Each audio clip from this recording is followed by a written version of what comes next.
Hello and welcome. This is our homework help video for the homework titled Expressions and Equations. Let's jump right on into it.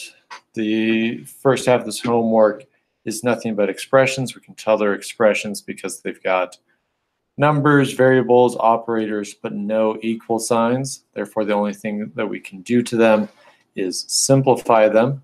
We can't do much else. We can definitely not solve for any of our variables. When we are only been gifted expressions, the second half of the homework is all equations because they do all have equal signs. In order to simplify, our two main techniques are to combine like terms and also distribute. Often you'll distribute first and then combine like terms second. For a problem like number 1, I see that 4x and 6x are like terms because they both have an x. The x doesn't have a variable because that would stop us from being able to add them. And so once I know that they're like terms, I can just add their coefficients. 4 plus 6, that is 10, and then the x just sticks around. 4x plus 6x is 10x, much like how 4 apples plus 6 apples is 10 apples. It makes sense. Let's try one that's got distribution. We'll try a problem like maybe number 5. This one, I see I've got a number in front of a set of parentheses. That means I need to take that number and multiply it to the terms inside that set of parentheses. The negative will come with the 5 on this one. So when I do that multiplication, what I'm doing is negative 5 times negative 3, that's 15. Negative 5 times negative 10v, that's a positive 50v. And this negative 8 sticks around from the original expression.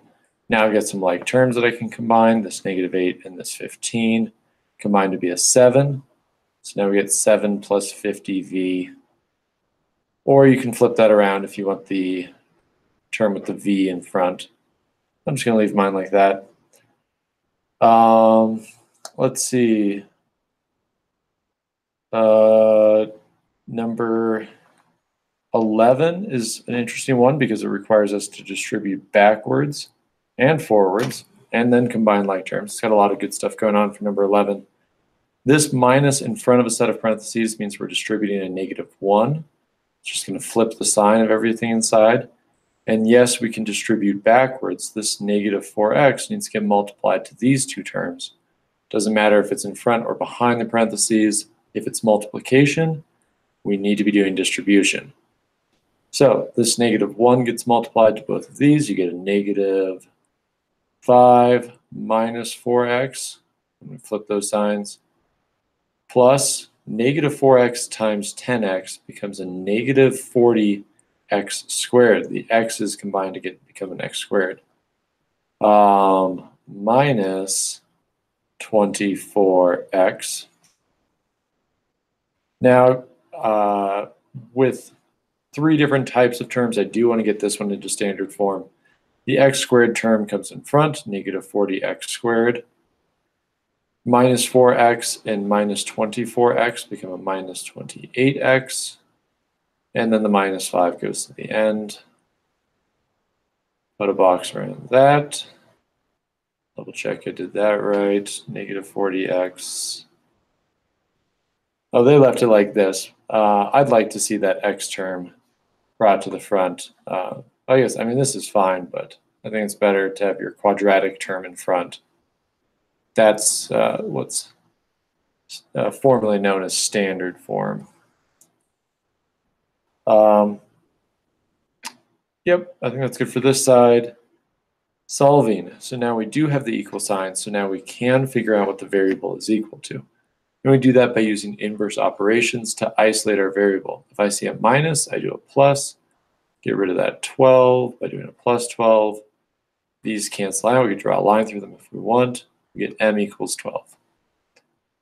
Inverse operation of division is multiplication. So to get rid of a divide by 6, we multiply by 6. We'll get n equals negative 108. What we get there. Two-step equations. You got to get your variable by itself. And to do that, you've got to remove the numbers away from the side that the variable is on. If you see a number hanging out by itself, we want to combine that with its like term, which is on the other side of the equal sign. To get it to the other side of the equal sign, we can add 3 to both sides. That way it cancels on this side, and on this side we get a -2. Equals b divided by 5, multiply both sides by 5. -10 equals b. A box around it. Here, this one's kind of interesting because the 10 plus m are both together on top of this divide by 2. We want to do our equations outside in because this 10 plus m, because they're together, that makes this divide by 2 our outsidemost operator on m. So we want to get rid of that first by multiplying both sides by 2, number 16 here. -5 times 2 equals -10.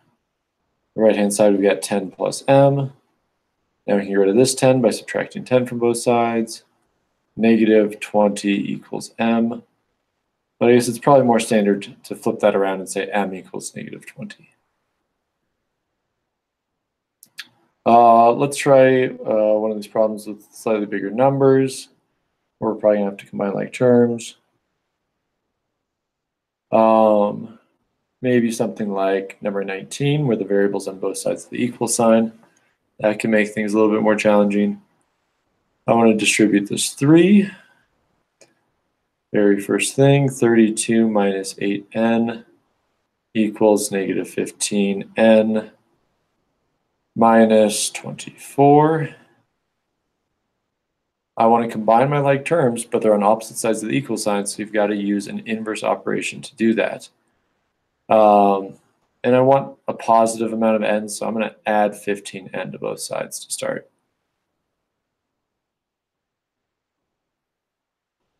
Now, normally I tell my Algebra 1 students to just do it one step at a time.